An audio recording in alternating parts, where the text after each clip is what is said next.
Good morning, and welcome to today's Environment Subcommittee hearing to discuss the rising problem of extreme heat in the U.S.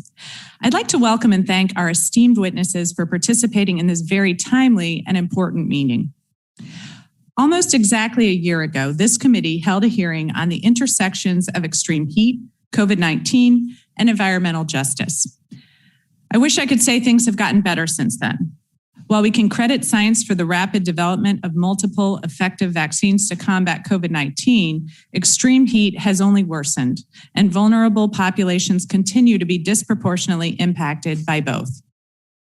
The recent record-breaking heat dome that devastated the Pacific Northwest shattered our expectations of the severity of extreme heat.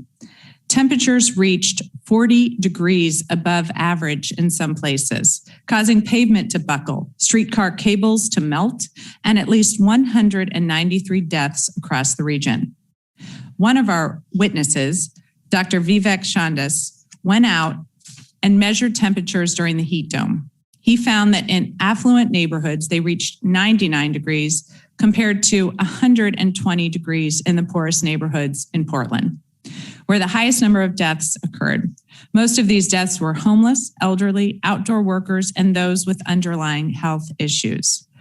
A rapid analysis by a global team of researchers found that the Pacific Northwest heat dome would have been nearly impossible without warming from greenhouse gases.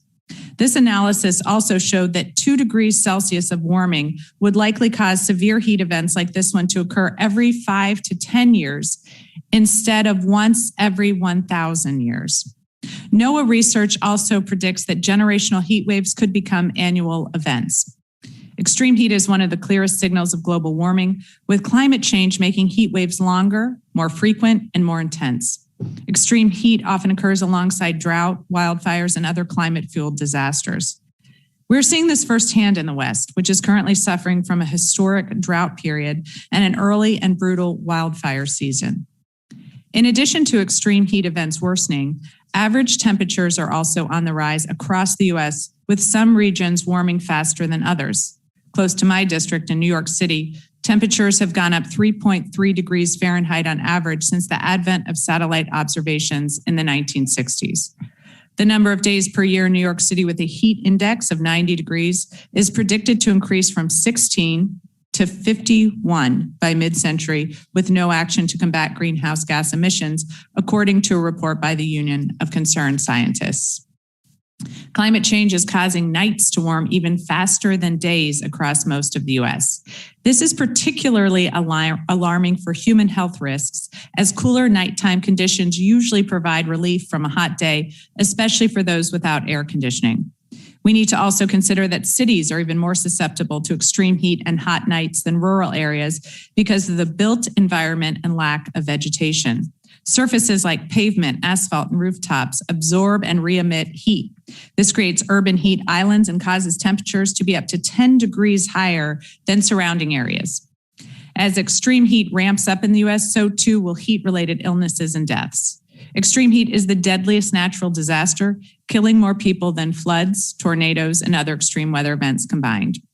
The CDC officially reports that heat kills more than 600 Americans a year, but other studies point to this being a severe undercount.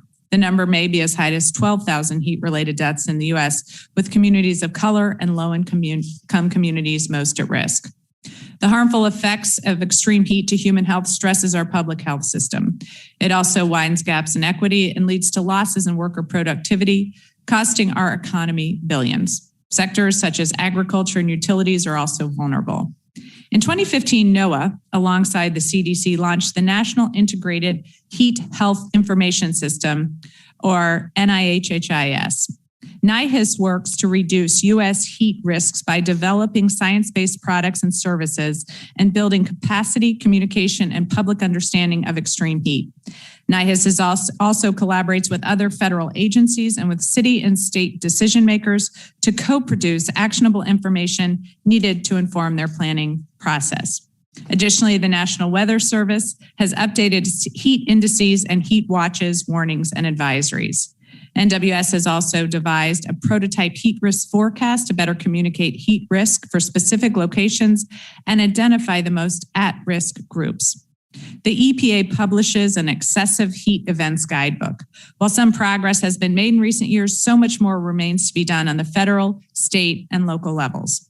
I look forward to hearing from our expert witnesses today who are at the leading edge of the extreme heat research and solutions about the major research and coordination gaps that remain and how additional investments and resources can help fill them. The chair will now recognize Ms. Bice for an opening statement.